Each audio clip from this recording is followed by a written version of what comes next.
Greetings and welcome to our new series. With this lesson, we're going to begin a series of video lessons that are going to be focused on the parables.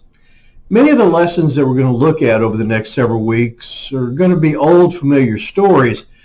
But I got to thinking about it, and in today's complex and confusing world, there is value in going back and looking at some of the old standards because those lessons are just as fresh and just as comforting today as they were on that very first day. Kind of like, if you'll pardon the expression, a little bit of chicken soup for the soul.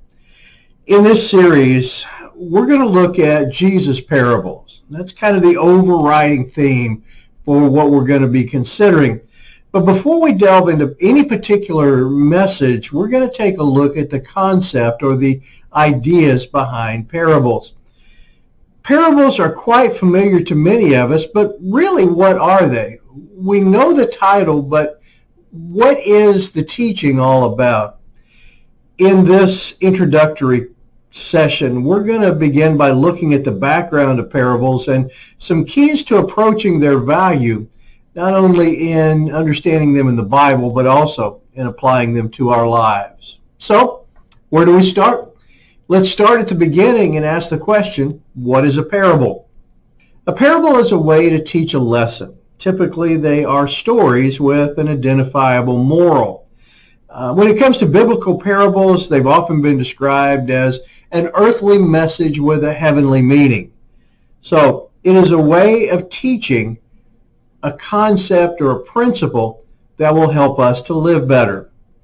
Now, what is the value of teaching with parables?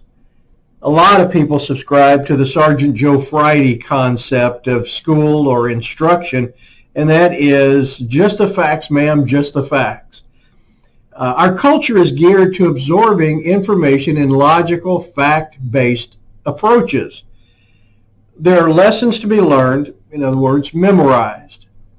And those lessons are going to be spit back out at some future time. Often when we talk about facts and when we talk about lessons, we're talking about a test at some time in the future. But it can be any kind of way of making sure that we grasp the concept. Again, really when we look at our culture, we are very much into facts-based teaching. Yet much of the world learns in different ways. Often the value in the presentation is as much that presentation as it is in the information that is being presented, or I should say, in the details that are being presented. Many cultures rely on oral histories or storytelling to pass on information. If you look in the United States, the Native American culture is very much geared towards storytelling. And for centuries, up until maybe the last couple of generations, this was one of the ways that they taught their upcoming generations, their upcoming people. And I think, unfortunately, like so many other things that we're seeing in today's world, this is kind of going by the wayside, and there's not as much of it as there has been in the past. Now, I think the same could be said for just about any other type of storytelling method. The method is to teach lessons through stories. Many of us have heard of Aesop's fables. This is a type of parable. How many of us are familiar with the story of the hare and the tortoise that teaches us the value of slow, steady progress? Most of us have been cautioned to avoid a wolf in sheep's clothing, and these are two stories associated with Aesop. They're called Aesop's fables, but I think you could probably make a case for them as being Aesop's parables. There's a lot of character building stories out there, but as we look at this material, the one thing that we have to understand, and the thing that we're going to emphasize as we go through this series, is that these are timeless and truthful. They are spiritual lessons, and they have a special place in our lives. Sure, there's some neat stuff that can come from a lot of other teachers, but there is only one master teacher. There are only a handful of spiritual parables. Now this circles us back around to the idea of why use parables to teach?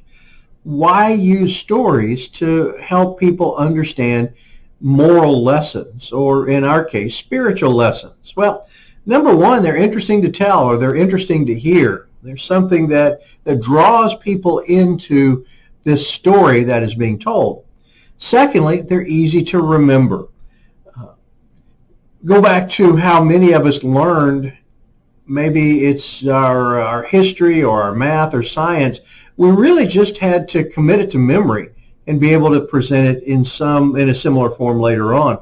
But morals kind of capture us, and they help us to remember them because we remember the story. Once we remember the story, most of the times we're able to make the application and remember it as well. Another reason I think that the parables are so fascinating is that they can be designed to teach a particular point without having to rely on facts or truthful details. The big cry out there for fake news today. Whenever you hear somebody present a story, there are all these fact checkers out there trying to get to the source of the information. Parables can be crafted in a way to relate a point without having to be fact checked. In fact, there aren't facts. They're stories. They are made up. They are designed to teach a lesson. You're not trying to grab a truth, a certain set of facts, and shape it into a lesson. You have your lesson, and you design the facts, or you design the story around that lesson that allows those facts, that allow those lessons to be learned. Again, the facts are not important. The lesson, the moral, is what is important. So, a very interesting way of teaching and a very functional way of teaching.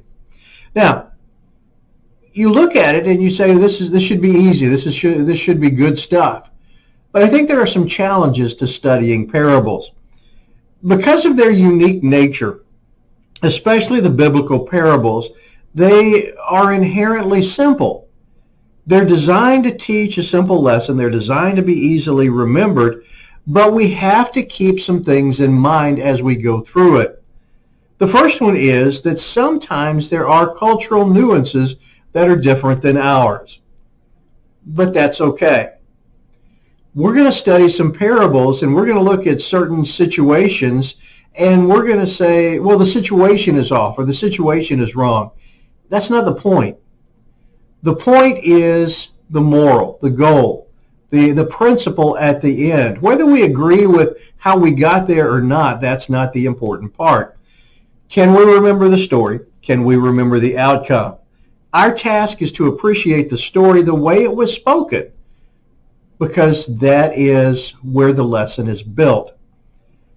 Our job is to remember the moral, the application, not the details. I think a second challenge in looking at parables, studying parables, especially biblical parables, is that we have to be careful not to overanalyze the story, not to get too deep into the woods or into the weeds, as we might say. Parables are valued because of their simplicity. Don't overthink it. We struggle with this today. After centuries of analysis, we tend to want to dig too deep into the story and make its applications too broad. We need to be content with learning the simple lessons that need to be learned. Don't overthink it. The stories are simple. The lessons are straightforward. When we're able to do that, we're going to appreciate the parables even more. Now, how are we, and how should we individually understand parables? How do you go about studying a parable? Well, first of all, read it or listen to the story. Accept it for what it is. There is a story that is being taught. The second thing is look or listen for the obvious lesson. What is trying to be conveyed? What is the point, the principle? Listen for the application if it's given. We're going to take a look at several of Jesus' parables where he tells us what he wants us to walk away with. There are going to be some others where we have to dig a little bit, but for the most part, there's going to be a simple, a very obvious application that can be made. And then the fourth thing, and this is where we tend to maybe lose traction a little bit, we need to apply the principles into our everyday lives. It's one thing to know the end. It's one thing to be able to recognize the moral. But where parables and where storytelling has its biggest impact is in the ability to be applied to our daily lives. So as we take a look at this, let's not overlook the fact that we need to take it off of the page and plant it in our hearts. So, kind of an overview of parables. Beginning in our next study, we're going to take a look at Jesus' parables. And that's really what our focus is going to be on after this initial video. But before we get to them, I want to take a look at a couple of examples that are found in the Old Testament. Jesus mastered the technique of parables, but he wasn't the first one to use it. The first one is one that is very familiar to a lot of people. In 2 Samuel chapter 12, verses 1 through 4, we find the story of Nathan confronting David about his sin. And the writer puts it this way. Then the Lord sent Nathan to David, and he came to him, and he said, There were two men in a city, the one wealthy and the other poor. The wealthy man had a great many flocks and herds, but the poor man had nothing at all except one little ewe lamb, which he bought and nurtured, and it grew up together with him and his children. It would eat scraps from him and drink from his cup and lie in his lap, and it was like a daughter to him. Now a visitor came to the wealthy man, and he could not bring himself to take any animal from his own flock or his own herd to prepare for the traveler who had come to him. So he took the poor man's ewe lamb and prepared it for the man who had come to him. Now, this is an example of a parable. This may be the most notable parable not told by Jesus in the Bible. And if you're familiar with the context, Nathan convicts David's heart by telling him this simple story about a man who stole another man's sheep. And very quickly after this story is told, the lesson is applied. You see, when David heard this story, this parable, he was angered by it. And, he immediately bristles up and he wants justice. And Nathan turns to him and says, You yourself are the man. David had taken Uriah's wife. He had taken Uriah's life. He had taken those things that were special to Uriah. Nathan uses this story, and the hook is, David, you yourself are the man. The classic example of using a parable to teach a lesson. I don't know how Nathan would have felt if he had been challenged to go to David and to confront him head to head on what David had done. But through the direction of the Lord, he was able to use a parable, and he gets the results that he needs to get. Another example of a parable in the Old Testament comes from Ecclesiastes chapter 9, verses 13 through 18. Again, as familiar as this first parable was, this one is one that we really don't spend a lot of time on. So let's read Ecclesiastes 9, 13 through 18. Solomon writes, This too I saw as wisdom under the sun, and it impressed me. There was a small city with few men in it, and a great king came to it, surrounded it, and constructed large siege works against it. But there was found in it a poor wise man, and he saved the city by his wisdom. Yet no one remembered that poor man. So I said, Wisdom is better than strength. But the wisdom of the poor man is despised, and his words are ignored. The words of the wise heard in calm are better than the shouting of a ruler among fools. Wisdom is better than weapons of war, but one sinner destroys much good. This story, this parable, is a little bit more complex than the story of Nathan. But again, the concept is in using a parable. Solomon explains the value and even the loneliness of being a wise man when he tells the story of how one wise man was able to help defend a city.